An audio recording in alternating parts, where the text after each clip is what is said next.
नाम्चेबाट उठेको पाइला हिमालको मौनतर्फ बढ्दै जान्छ। सानसा जहाँ बाटो छुट्टिन्छ त्यहीँ सोच पनि फराकिलो हुन्छ। फुन्की टेङ्गामा बग्ने खोला जस्तै थकान केही बगेर जान्छ। तोङबोचेमा प्रार्थना शब्द श्वास बनेर उक्लिन्छ।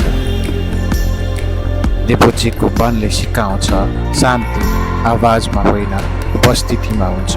ताङबोचेमा ढुङ्गाले इतिहास बोल्छ, मानिस मौन भएर सुन्छ। सोमारेपछि हरियाली गर्छ तर साहजस्ट देखिन्छ। टेङबोचे आइपुग्दा थाहा हुन्छ उचाइले सास लिन्छ तर आत्मालाई फराकिलो बनाउँछ।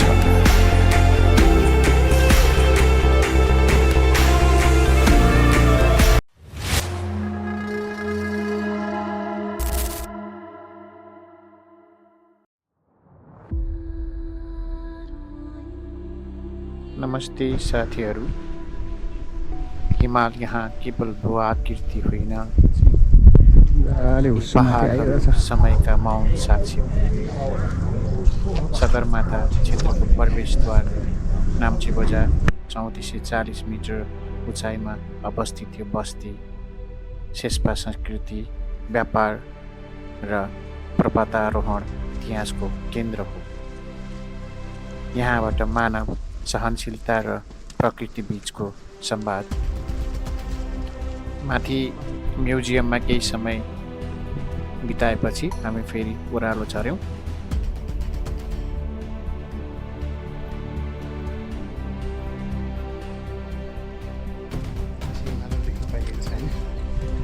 सर्दीहरू फर्किने बेलामा देखियो भने क्याप्चर गर्नेछौँ हामी।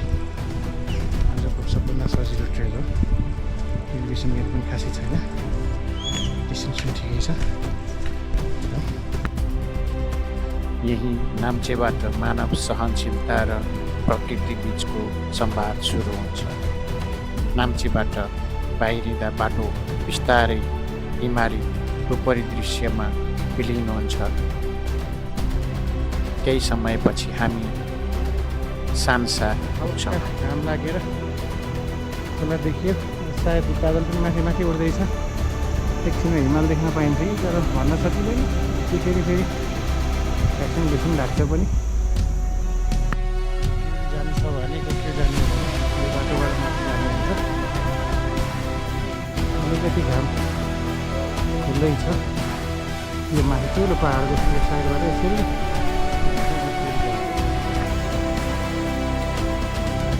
एभरेस्ट बेस क्याम्प जाने मार्ग छुटिन्छ। यो सङ्गम बिन्दु यात्राको उद्देश्य मात्र होइन, दृष्टिकोण पनि निर्धारण गर्दछ।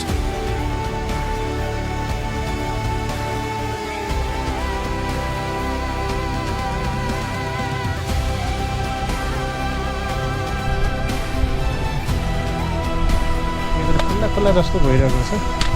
मेबी वी गेट लक्की, अहिले सबै हिमालहरू देखिन सक्ने हो। जाँदाखेरि जस्तो भए पनि फर्किँदाखेरि चाहिँ हिमाल देख्छौँ कि भन्ने आशमा छौँ। त्यही पनि वेदर खुल्दैछ, घाम एकछिन देखिने एकछिन हराउने, एकछिन देखिने एकछिन हराउने भन्दैछ। साथीहरूको भनेअनुसार 4000 एलिभेसन भइसकेपछि चाहिँ बादलहरू चाहिँ यति धेरै देखिने होइन भन्ने कुरा गर्नुभएको छ। हेरौँ, यसै पनि रमाइलो लागिरहेछ। ट्रेल इनफ रेस्टुरेन्टहरू छ, टी हाउसहरू पनि इनफ छ बाटोमा। अनि यत्तिकै एलिभेसन बाटोमा पनि पाइन ट्रीहरू, राम्रो ट्रीहरू, पाइनहरू देखिरहेको छ। हामी यसैमा रमाएका छौँ। हामी नाम्चीबाट ओह्रालो झर्दैछौँ। वेदरले खासै अझै पनि हाम्रो ट्रेकिङको तेस्रो दिन पनि त्यति हामीलाई साथ दिइरहेको अवस्था छैन। आशा गरौँ वेदर खुल्ला। बिहानै सबेरै हिँड्दा पनि यो बाटोको एउटा रमाइलो बाटो। बच्चाहरू, स्कुले बच्चाहरू पनि भेटिने र यो स्कुले बच्चाहरूले पनि अलिकति जेएनजी आन्दोलनको असर परेको रहेछ हिमालको दराजमा पनि। उहाँहरूले पनि केही नेताहरूलाई गाली गलौज गर्दै नाराहरू लगाइरहनु भएको थियो। यो नाराहरू हजुर समक्ष पेश गर्न म अलिकति सकिनँ। प्रायः जसो यो ओह्रालो झरिसकेपछि धेरै जसोले फुन्की टेङ्गामा लन्चहरू गर्नुहुँदो रहेछ। हामी चाहिँ यो फुन्की टेङ्गाभन्दा अलिकति माथि टासिङ भन्ने ठाउँमा लन्च गर्ने डिसाइड गरेर बिस्तारै रमणीय दृश्यहरू हल्का बादल खुल्ने बन्द हुने भए पनि रमणीय पाइन ट्रीहरूसँग खेल्दै रमाउँदै भिज्दै तल झर्दैछौँ। ओह्रालो बढ्दैछ र यी धुपीसल्लाहरूको जङ्गलको बिचबाट हामी तल झर्दैछौँ बिस्तारै रमाउँदै अल्टिच्युडसित एक्लिमेटाइज हुँदै बिस्तारै ओह्रालो झर्दैछौँ र टासिङमा लन्च गरी बिस्तारै तल झर्दैछौँ र हामी यहाँ फुन्की टेङ्गा आइपुग्यौँ। इन्जा खोलाको किनारमा रहेको स्थानमा हरियाली पानी र जीवनको पुनः स्मरण यहाँका टी हाउसहरूको यात्राका लागि क्षणिक विश्राम होइन उकालो चुनौतीको तयारी स्थलहरू पनि हुन्। हजुरहरू देख्न सक्नुहुन्छ यहाँबाट फेरि उकालो बेसी खोलालाई नाम्चीको यात्री आवाजसँगै हिँड्ने हो माथिसम्मै नाम्ची जस्तै खाल्डो उचालो उकालो र घना वन र चिसो हावा तथा यो सुनकोशी खोलाको स्वाँ आवाजसँगै हामी रमाउँदै अगाडि बढ्छौँ। र यो ठाडै उकालोमा हेर्नुहोस् त यो फलाटहरू मानिसले नै बोकेर पुर्याउने हो। हामीलाई हिँड्न धौधौ परेको अवस्थामा काठको फ्ल्यागहरू बोकेर हिँड्नु भएको छ मानिसहरू। घना जङ्गलको बिचमा हामी एउटा सानो स्कुले यसको फुलहरू पनि टन्नै देखिन्छ मम्मीलाई हाम्रो ट्रेलमा भेटेका थियौँ। चैत वैशाखको महिनाहरूमा पनि फागुन चैत वैशाखमा पनि यो ट्रेल एकदम रमणीय हुन्छ जस्तो लाग्छ मलाई। उकालो हिँड्दैछौँ तल एकजना बहिनीलाई नाम चाहिँ के उकालो जस्तै हो क्या भनेर सोधेको। होइन त्योभन्दा मिठो छ भन्नुहुन्थ्यो। मिठो छ भनेको सजिलो छ भन्नु खोज्नु भएको हो कि जस्तो लाग्छ मलाई। हिँड्दै जाउँ।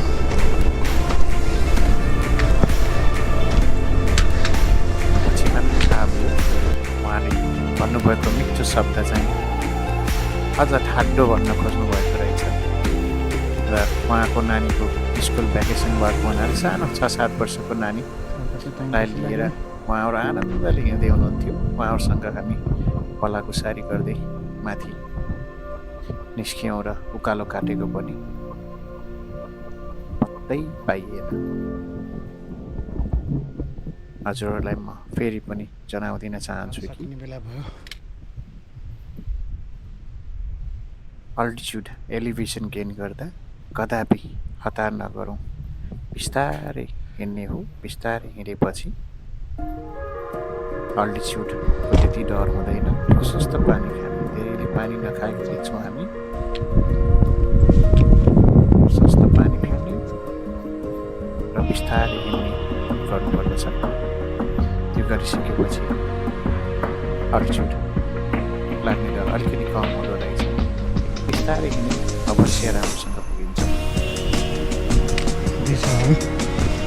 अब एकदम ठाडो उकालो चाहिँ सकियो भन्ने हुन्छ। उकालो त छ तेर्सो उकालो साह्रै तेर्सो त होइन राम्रो उकालो छ। यस्तो टाइपको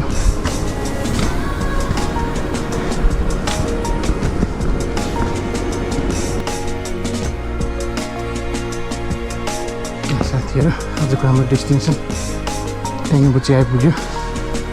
हल्का स्टेप उकालो रहेछ। त्यस्तो त्यति धेरै गाह्रो परेर चाहिँ हुँदैछ।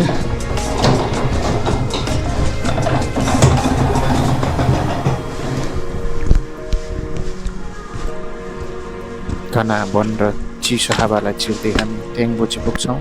यहाँ अवस्थित तेङबोचे गुम्बा केवल धार्मिक स्थल होइन, यो हिमालसँग मानवको आध्यात्मिक सम्बन्धको प्रतीक हो। आमा दबलम्बा, एभरेस्ट र लोत्से यही स्थानबाट मौन रूपमा निकाल्छ। तेङबोचे गुम्बा यो क्षेत्रकै सबभन्दा पुरानो गुम्बा हो, जुन राजा महेन्द्रको पालामा बनाइसकेपछि फेरि 90सम्मको भूकम्पले भत्किएपछि फेरि बनाइएको रहेछ। त्यसपछि पनि फेरि एकचोटि आगो लागि भइसकेपछि फेरि यसलाई रिकन्स्ट्रक्सन गरिएको रहेछ।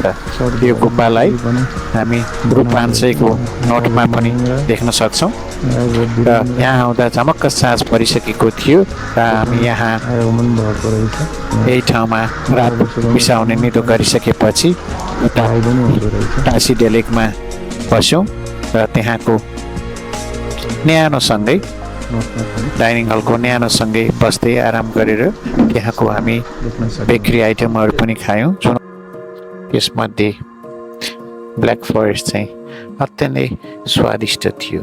त्यो उचाइमा त्यो लेभलको बेकरी आइटमहरू खान पाउनु पनि आफैमा सुन्दर थियो र हामी डिनर लिइसकेपछि फेरि विश्राम गऱ्यौँ र अर्को दिन सुबारे उठिसक्दा पनि सिमसिम पानी परिरहेको र यो ट्रेकिङकै सबभन्दा सजिलो दिन तेङबोचेदेखि दिङबोचेसम्मको यात्रा एकदम सजिलो, खासै एलिभेसन पनि गेन गर्नु नपर्ने र स्टेप उक्यालोहरू पनि नभएको हुनाले पानी बिदो हुने बेलासम्म हामी रोकियौँ र पानी बिदो भइसकेपछि तेङबोचेबाट सिधै ओह्रालो झर्दै दोबुचे आइपुग्यौँ, जुन दोबुचे पनि आफैमा वनले ढाकिएको प्राकृतिक सन्तुलन र मौनताको पाठ सिकाउने यो क्षेत्रमा यहाँका आवाजहरू एकदम कम हुन्छन् तर अनुभूतिहरू गहिरा हुन्छन्।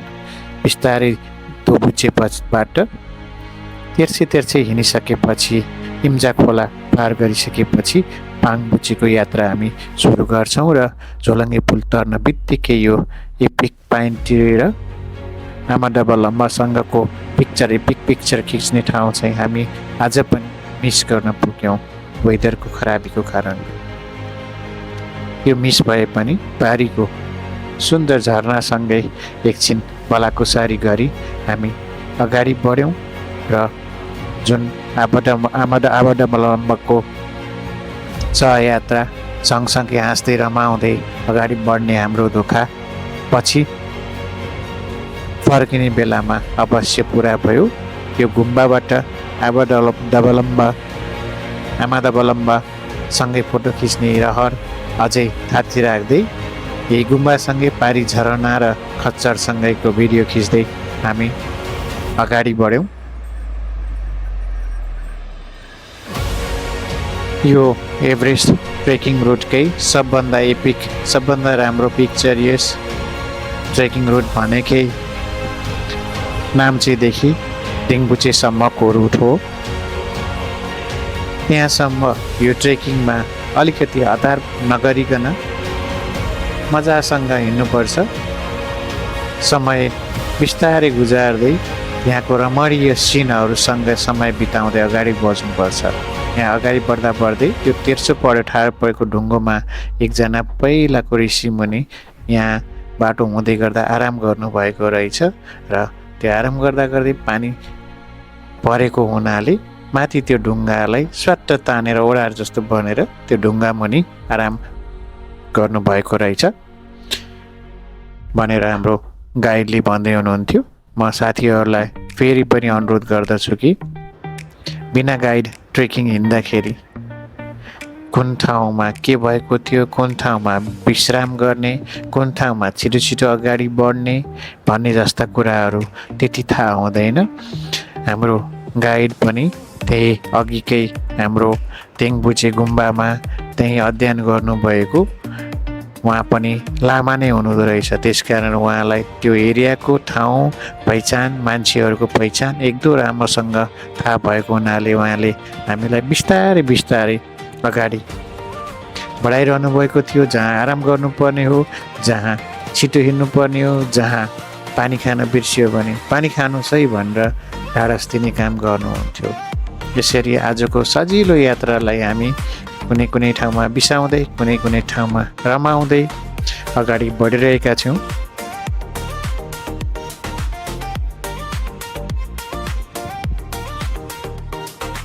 ल पाङबुचे पनि आउने बेला भइसक्यो। पाङबुचे यो सगरमाथा क्षेत्रको सबभन्दा पुरानो बस्ती मध्येको एक बस्ती हो। पाङबुचेले शेर्पा समुदायको इतिहास बोकेको छ। यहाँको पुरानो गुम्बा, ढुङ्गाका घर र खुला उपत्यकाले पुस्तौँदेखिको हिमाली जीवन उजागर गर्दछ र यो पाङबुचे लगभग 3900 मिटरको हाइटमा रहेको राम्रो टी हाउसहरू छन्। हजुरले भिडियोमा देखे जस्तै हामीले यहाँबाट पनि अझै अगाडि बढ्दै सोमरे भन्ने ठाउँमा पुगेर लन्च गर्ने निधो गऱ्यौँ र अगाडि बढ्दै जाँदाखेरि यो कलकल बग्दो झरनासँग हामी जमघट भयौँ र यो ठाउँमा धाराहरू पनि थिए। यो धारामा हाम्रो गाइडले भने जस्तै पिउने पानीहरू मजाले पिउन सकिन्छ भन्नुभयो र हामी बोतलमा पानी थाप्दै यो पानी पिउँदै अगाडि बढ्दै गयौँ। उचाइ बढ्दै जाँदा हरियाली घट्दै जान्छ। हजुरहरूले हेर्नुभयो होला त्यही पाइन ट्री हो। ट्रेकको मलाई एकदम रमाइलो अथवा अविस्मरणीय लागेको क्षण भनेको तल नाम्चीभन्दा तल अग्ला घरभन्दा पनि अग्ला देखिने पाइन ट्रीहरू उचाइ बढ्दै जाँदा यिनीहरूको उचाइ चाहिँ घट्दै गएको छ र बिस्तारै पाइन ट्रीहरू सोमरे पुग्दाखेरिसम्म त लगभग मेरो उचाइभन्दा पनि साना हुन लागिसकेका छन् र उचाइ बढ्दै जाँदा हरियाली घट्दै जान्छ। सोमरे हुँदै यात्रा अघि बढ्छ। यहाँ जीवन अझ सरल र प्रकृति अझ कठोर बन्छ। हो, जहाँ जीवन अझ सरल र प्रकृति अझ कठोर बन्छ यही सोमरेको होटलमा हामी जहाँ लन्च गर्न रोकिएका थियौँ। लगभग 4000 मिटरको उचाइमा पुग्दा पनि त्यति साह्रो थकान महसुस हामीलाई भइरहेको थिएन। बिस्तारै एलिभेसन गेन गरिरहेका थियौँ। हामी प्रशस्त पानी पिइरहेका थियौँ। हाइड्रेसन एकदम इम्पोर्टेन्ट हुन्छ यो ठाउँसम्म आइपुग्दाखेरि। हल्का हल्का चिसोले हो कि अल्टिच्युडले अलिकति टाउको भारी भयो जस्तो, टाउको दुखे जस्तो महसुस सबैलाई भइरहेको थियो। यहाँसम्म आउँदाखेरि पनि त्यति खाना मिठो नहुने अथवा एपेटाइटमा कमी भए जस्तो हामी कसैलाई भएको थिएन। हामी प्रकृतिसँग रमाइरहेकै थियौँ। खेद यति मात्रै थियो कि वेदर अझैसम्म खोलेको थिएन। मनमा कता कता लागिरहेको थियो, होइन हिमालय देख्न नपाए फर्किने हो कि। जुन हामी यो हिँडेका छौँ यसको तल सुनकसी खोलाको पारिपट्टि जुन त्यो बादल छ, बादलभन्दा माथि पुरै आमादबलम्बा हिमाली श्रृङ्खलाहरू छन्। त्यो हेर्दै हिँड्न पाएको भए अझै बाटो काटेको पत्तै हुने थिएन होला। केवल सुनकसीको सोसाइ मात्र सुन्न पुगेका छौँ र हामी सोमरे आइपुगेका छौँ। यहीँ हामी लन्च गरेर अगाडि बढ्ने निधो गरेका थियौँ। उल्टो सिम पानी पनि पर्न खोज्यो। अलिक पानी बाक्लै थियो, त्यसकारण पनि हामी यहीँ लन्च खाऊँ, यहीँ रोक्यौँ भन्नेतिर पुग्यौँ र लन्चको विश्राम हामी यहीँ गऱ्यौँ।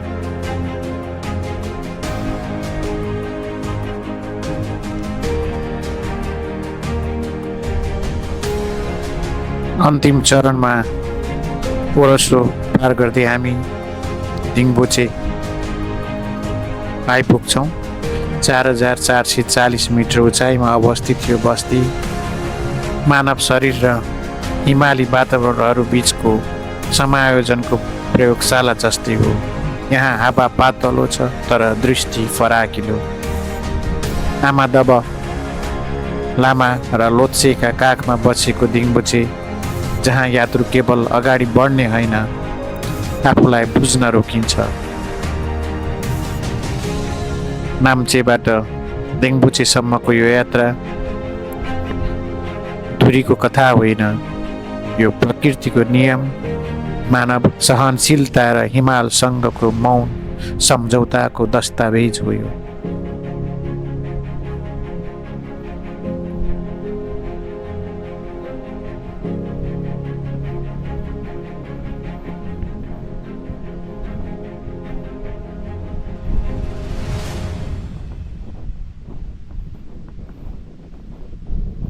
यहाँ सास अलि ढिलो चल्छ, तर मुस्कान सजिलै फुल्छ। ढुङ्गाका घरहरू हिमालसँगै सपना बोकेर बसिएका छन्। आमा दब्लम्बाको काखमा दिङबुचे सुतिरहेको जस्तो लाग्छ। यहाँ थकान पनि माया लाग्छ, किनकि यसले यात्राको कथा सुनाउँछ। दिङबुचेमा रात शान्त हुन्छ, ताराहरू नजिक झरे झैँ लाग्छ। यहाँ पुग्दा बुझिन्छ केही ठाउँहरू गन्तव्य होइन, घर जस्तै अनुभूति हुन्छ। जहाँ हावा चिसो छ तर मन न्यानो छ, जहाँ गन्तव्य होइन घर जस्तै अनुभूति हुन्छ। साथीहरू, साँझ पर्न लागिसक्यो। हामी अन्ततः दिङबुचे पनि देख्यौँ। दिङबुचेका साना स्वच्छ शुद्ध टी हाउसहरू लम्पसार परेर हामीलाई स्वागत गरिरहेका थिए र हामी पनि 4440 को उचाइ छुन पाउँदा आनन्द महसुस गरिरहेका थियौँ। र भोलि बिहान आकाश खुल्ने आसमा त्यही हिमाली बेगसित बसिरहेका थियौँ। यहाँ पुगिसकेपछि होटलमा चेक इन गऱ्यौँ। चेक इन गरिसकेपछि त्यहाँ पनि टी हाउसको रेस्टुरेन्टमा न्यानो हुँदै गफ गर्दै रात बितायौँ र त्यहाँको फेमस क्याफे 4410 क्याफेमा केही कफीहरू खाइसकेपछि हामी बिस्तारै न्यानो बनाउनेतर्फ लाग्यौँ।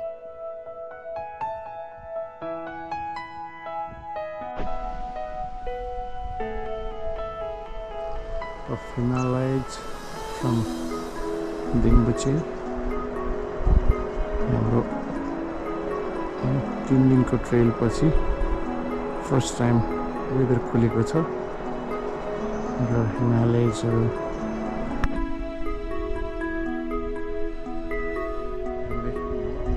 सनराइज विटनेस गरेका छौँ। र यो रियल आँखाले देखे जस्तो त कहिले पनि हुँदैन। त्यही पनि साथीहरूलाई केही देखाउन चाहन्छु। देख्नुभयो अगाडिपट्टि यो भनेको आउँदा कोलम्बो घर।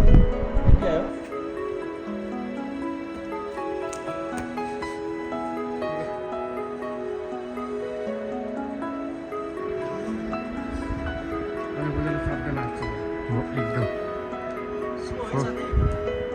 First time